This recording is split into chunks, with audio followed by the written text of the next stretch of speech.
What if a few micro skills could help you lead better meetings, navigate tough conversations, and care for yourself without guilt? Today's guest expert shows us how. Welcome to Success Reimagined. I am Dr. Amna Shabir, your host on this journey to thrive at the intersection of ambition and wellness. In every episode, I'll help you challenge outdated definitions of success, discover practical tools and strategies for growth without compromising your well being. I am so glad you've joined me. Let's reimagine what's possible together.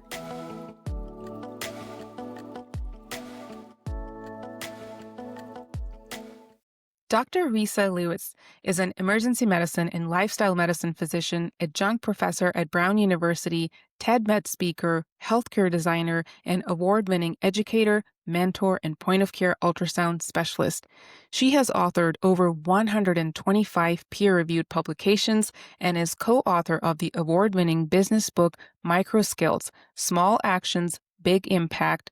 Dr. Lewis is also the creator and host of the Visible Voices podcast and the Academic Emergency Medicine Education and Training podcast. Welcome to the show, Dr. Lewis. Thank you so much for the invitation. It's fantastic to be with you. You co-authored MicroSkills, Small Actions, Big Impact, and right at the top, you promise if you buy this book on Friday, you will be better at your job on Monday. I found that statement so intriguing. Can you share what's behind it and how these micro skills can spark change so quickly?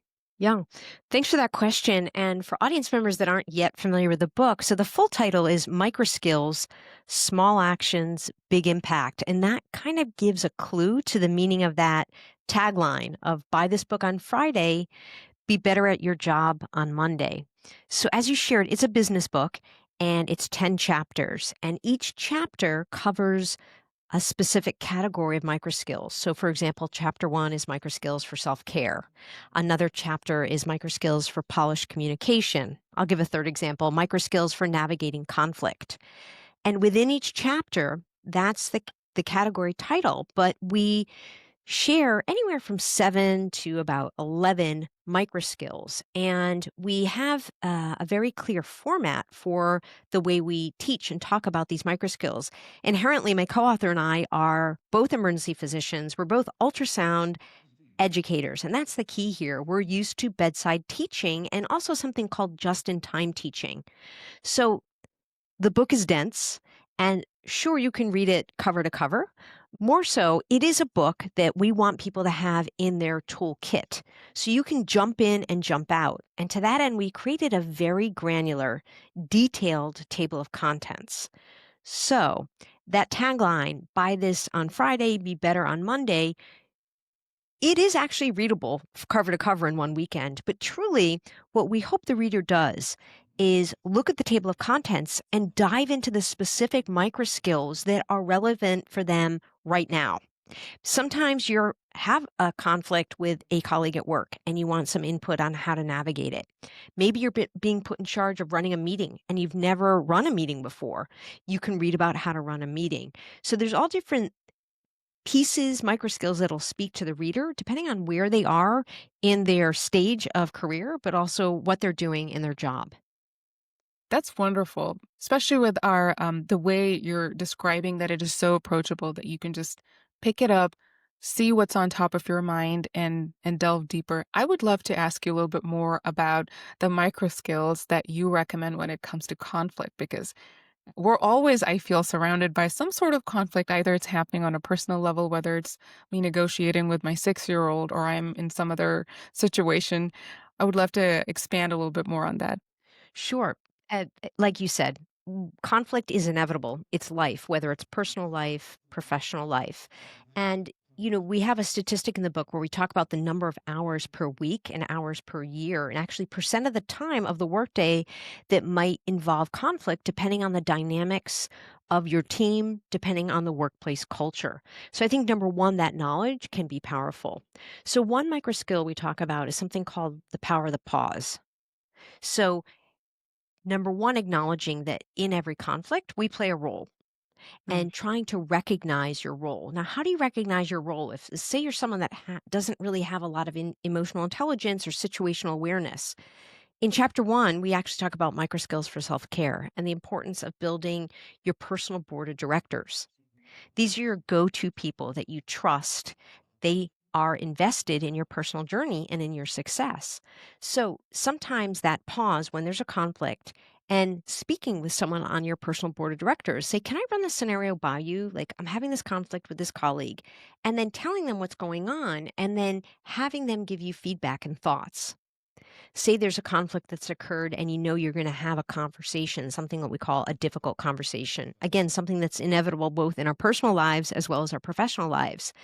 Back to that board of directors, these are people that you can actually role play. And I've done this. I've role played conversations that I anticipate might be difficult, or I'm worried about what the emotions may be or the outcome. And inevitably, every single time, those conversations go much better because I've dress rehearsed them. Wonderful. So first we have to identify our board of directors and then use that as a way to role play those extremely difficult conversations that yeah, we're surrounded by them all the time, whether it's business entrepreneurship, whether it's medicine, wherever you find yourself at. I'm always fascinated by ways in which we shy away and we hide and we'll just do about anything then to address what's standing right in front of us head on. I would love to know a little bit more what propelled you to write the book, just a little bit more behind the scenes. Sure. It's a great question. We get this a lot. So part of it is, I grew up in academic emergency medicine and doing traditional medical journal, scientific journal publishing.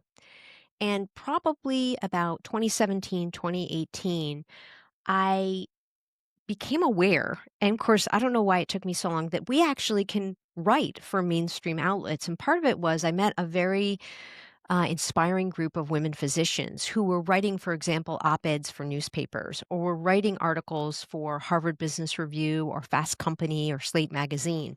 And these were often articles about the workplace because I think most listeners will understand we have more in common in healthcare than people think with other industries. So when I speak with my lawyer friends, when I speak with my educator friends, when I speak with my investment banking friends, the dynamics of the workplace and navigating the professional journey, it's very similar across these industries.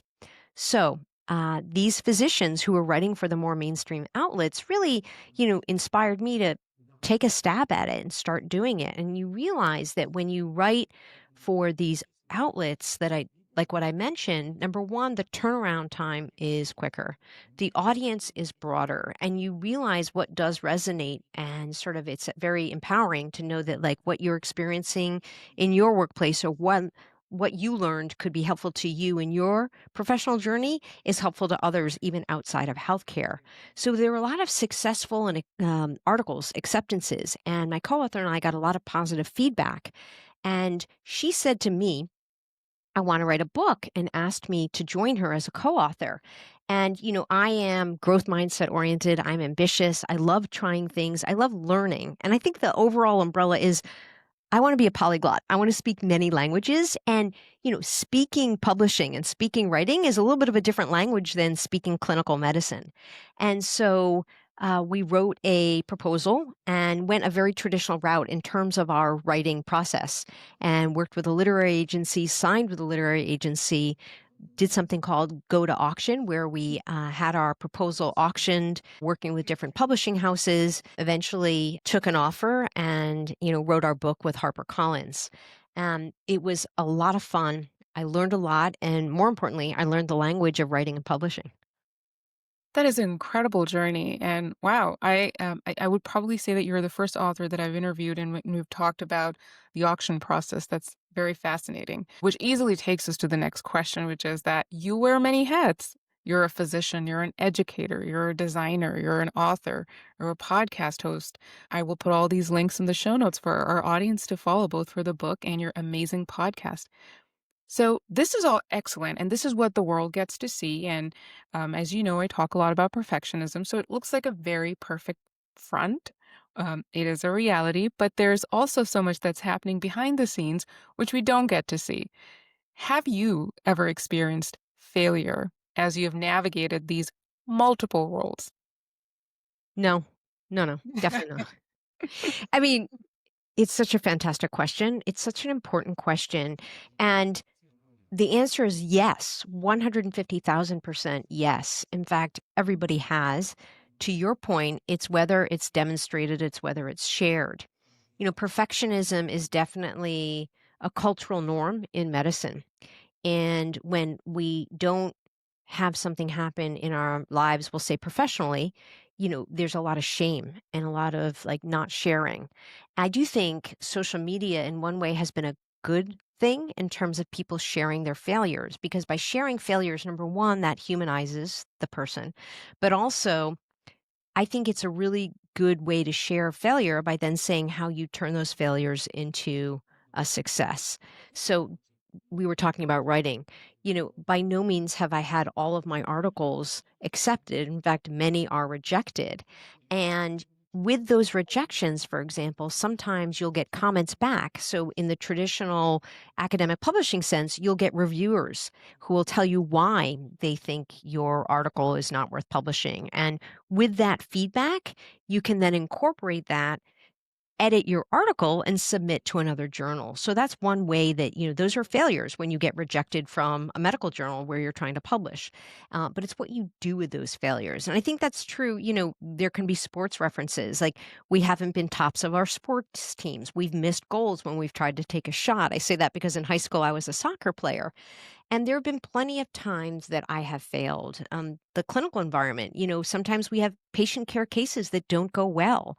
And I'm going to actually tie it right back again to that micro skill for self care of having a personal board of directors. We actually talk about the importance of having something called a failure friend. Hmm. We did not coin this term, but we really like the term.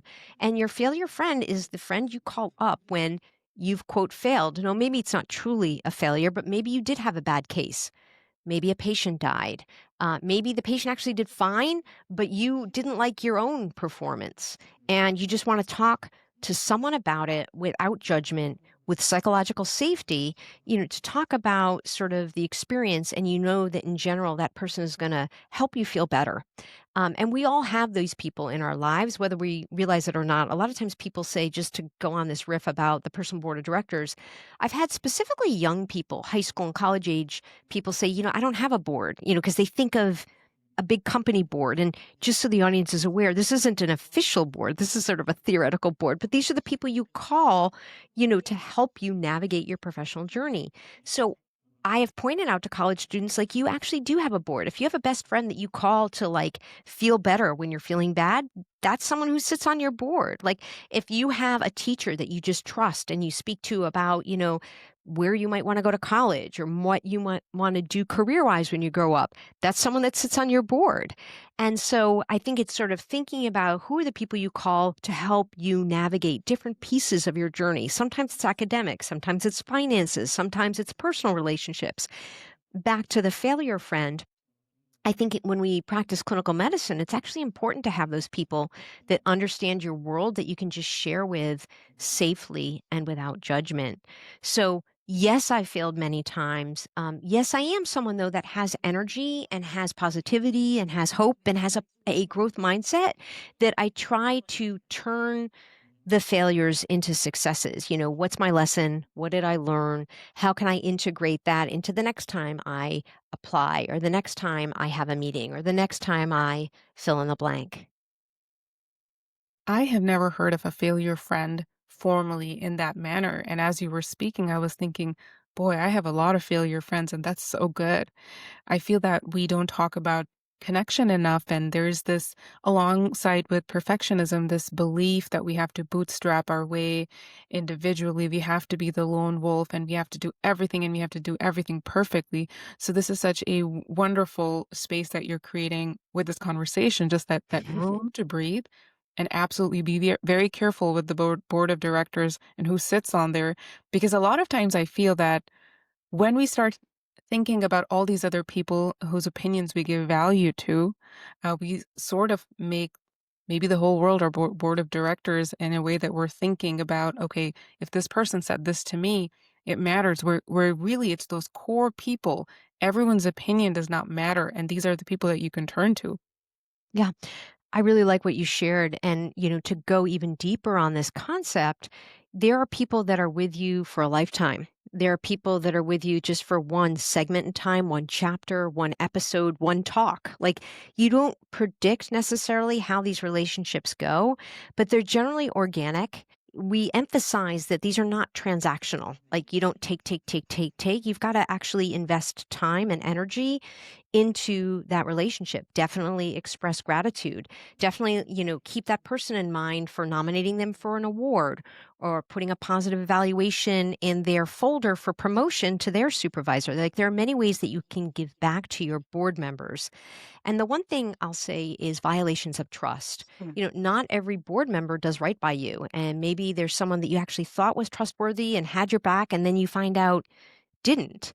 And I started to talk about the structure of the book, but I'll tie into a story. Every single microskill we illustrate with a story, and these are real stories. You don't have to speak medical, but a lot of them come from our medical emergency department experience. We share a story to illustrate the microskill. We say why the microskill is important. Like, don't just take our word for it. Decide if you think this is important for you or something you want to work on. Finally, we talk about why the skill may be hard. And this is the big power to the microskill. And this goes back to even why you can be better by Monday is we break things down into critical actions. We actually tell the reader how, like how to build your personal board of directors, how to have polished communication, how to navigate conflict. We don't say, oh, just navigate it, just navigate it. Because Yeah. a lot of times we're like, okay, but how do I do it? And that's really how we distinguish our book as different from others in this business space is we walk the reader through the how without making any assumptions of what they may know, may not know. And I share a story in the book about there was someone who sat on my personal board of directors, and I went to speak about job transition and that, what my plans were. And, they looked me in the eye and said, your secret is safe with me. I won't tell anybody. Within a certain time period, I was in a group meeting and they were talking about sort of my long-term plan. And I said, well, I'm not sure. And literally a colleague out of nowhere looked at me and said, come on, Risa, we all know. Wow. It was horrible. It was horrible in that it actually wasn't horrible. It was horrible in the moment because I definitely got that sucker punch, like the air like left uh, Yeah. my lungs. But in the end, it was great because, okay, fine. It was like news to me. Like sometimes when you share something in the workplace, specifically with a supervisor, you have to assume that it's going to be public knowledge. And, everything ended up working out well in terms of my next career steps and my journey. And in a way, the way that person said it perhaps wasn't great, but they were just being honest and they were giving me feedback. Like, we all know, like, stop trying to make believe it's a secret. But that event that I had, that story, whenever I have had mentees or even peer coachees come to me, I've said, listen, if you're going to have this conversation, please know that as soon as you share it, as soon as you share this news with your supervisor, you have to work on the assumption that it's public knowledge. They're like, no, no, no, no. They promised me it's not going to go anywhere. I was like, listen, you have to just work on the assumption that they're going to tell people. They've told you they're not going to tell people. They're going to tell people. And I kid you not, I have had so many people come back to me and say, Risa, you were right. Wow. Like, it was not a secret. They did violate sort of their promise. And, part of it is understanding the culture of the workplace. And, at the end of the day, and this goes back to the drive behind the book, at the end of the day, these industries, these institutions are much more powerful than we are as individuals. And so we wrote this book with the goal of giving people individual agency, working within and navigating these much more powerful institutions. And so those little pieces of advice about, at the end of the day, your supervisor is going to be concerned with making sure that the department still flows and all the seats are filled and all the shifts are being worked. And so you have to just keep that reality. And when someone like that violates your trust, and we tell the reader this, you have to consider, do you want them still on your board? Do you want to have a direct conversation, potentially a difficult conversation? Or you just want to kind of let it go? Like, message received, knowledge known, and, they may be no longer on your board. And you don't need to write them sort of a note. You don't need to have that conversation, or you can, but just it's important that, the people on your board are truly trustworthy and people that you can go to and, people that you feel are going to have your back.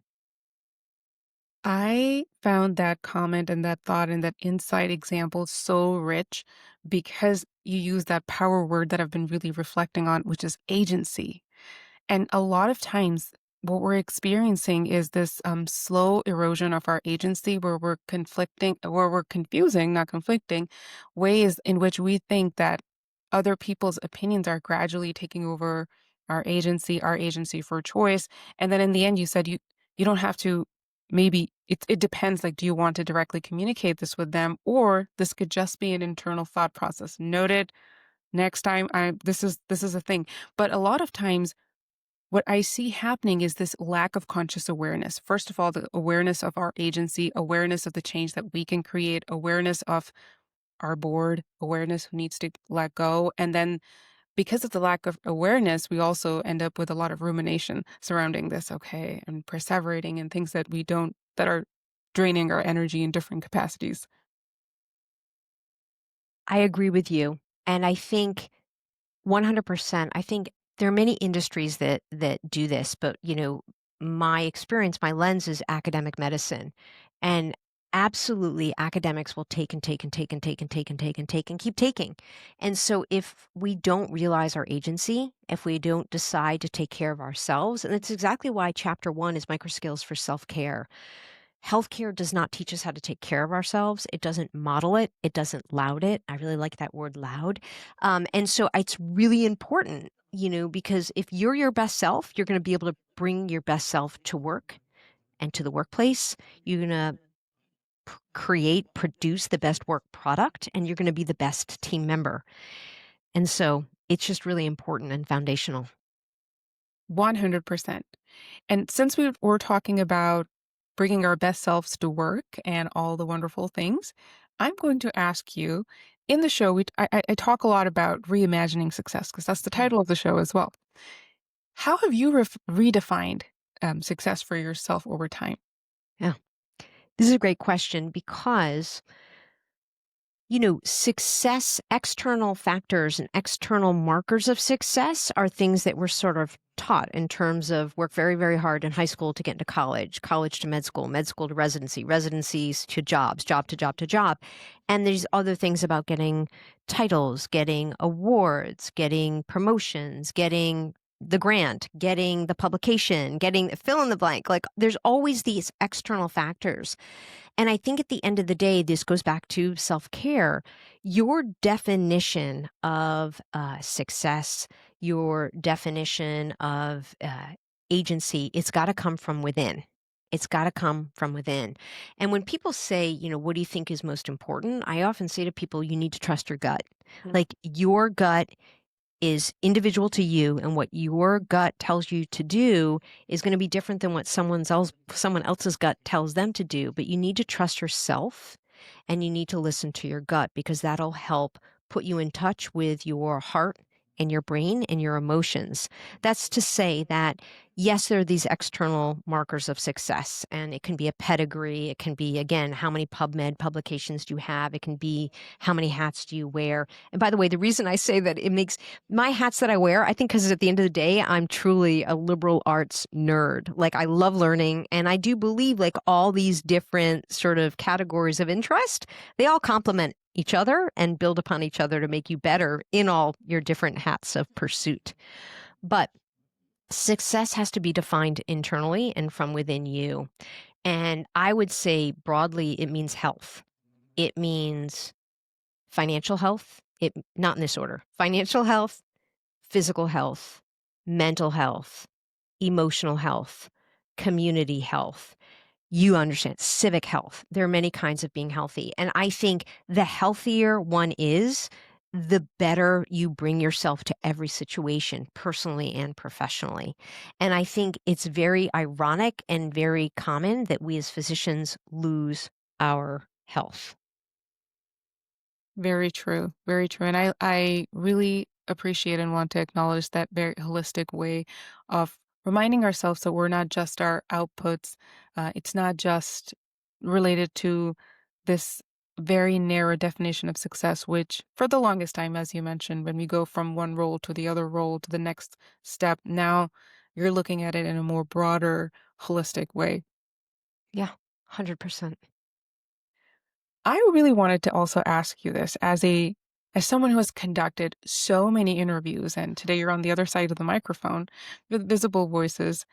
What are some of the themes that you might have noticed when we're talking about success and we're talking about medicine that might have stood out for you? Any surprising insights as in your journey as a podcast host? Mm. First, I'll say that I have 150,000% loved being a podcast host. And you had mentioned the two podcasts I'm a part of. I'm really proud to host the Academic Emergency Medicine Education and Training podcast. I didn't create that, and I host it. And I love wearing that hat because I get to speak with usually first authors of medical education articles. And, we can geek out on medical education and navigating emergency medicine, which arguably learning is different in a busy emergency department environment than it is in other specialties where perhaps there's sit down rounds, et cetera. So the Visible Voices podcast is definitely a labor of love. And I started it during the pandemic. My first episode dropped in March of 2020. And it really has been a DIY. Like I have done much of it myself in terms of figuring out a website, in terms of figuring out equipment and software platforms, trying some that didn't work, trying one that did work, and even inviting guests, the art of inviting guests. People have said to me, like, how do you decide who to invite? And it's almost always people who I really like the work they're doing or what they're publishing or what they're putting out into the universe. Sometimes they're people I've known because of academic emergency medicine, sometimes not. I always have people that are outside healthcare, and people are always intrigued. Like, Risa, you're a doctor. Like, why do you have guests that aren't doctors? But again, this goes back to a member of the liberal arts nerd. But I think also, just like there's a universal broad definition of health, what is happening in healthcare is what's happening in other industries. So, two questions I always ask the guests are, when did you realize you had a voice? And when did you start using that voice? And almost every episode, the guests pause and then they have a story. And it's really at the end of the day about storytelling, like sharing stories and amplifying stories. And, people will tell you either an instance where they could not remain silent, or they could not write that book, or they could not pursue an interest that they knew had like a slim chance, but they had to go for it and they went for it and then they were successful. And so I find many of the people have a story that really has propelled them forward in terms of using their voice. And sometimes it's not a literal voice, it's a figurative voice. But it's been such a joy, and the range of guests has been super fun.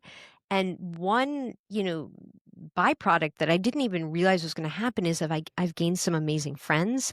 I've gained people from my personal board of directors that I would have never imagined. And it's just really been an amazing sort of process to bring along with me as I have other professional pursuits. The joy in your voice is palpable and it's very inspiring. Thank you. This has been so wonderful. Thank you for sharing your journey, your insights. How can our audience learn more about you and connect with you? First, you are a visible voice, and I want to thank you for inviting me to acknowledge my visible voice. The best way to keep in touch, I'm on LinkedIn, so I welcome people to reach out to connect on LinkedIn. And I do have a website where I can also be contacted. It's Risa Lewis MD or Resa E Lewis MD .com. I have all the different sort of names that filter in. So however you put it, just make sure there's two S's on Lewis. And I look forward to hearing from people. Thank you, Risa. You might believe you don't have the time or energy to focus on yourself, but this is exactly the right time to get serious about your well-being. You don't have to do it all alone. I'm here to help. If you enjoyed this video and are ready to take the next step, head over to dramneshabir.com where you'll find free resources you can access right away. The website link is below. Let's get started on your path to thriving.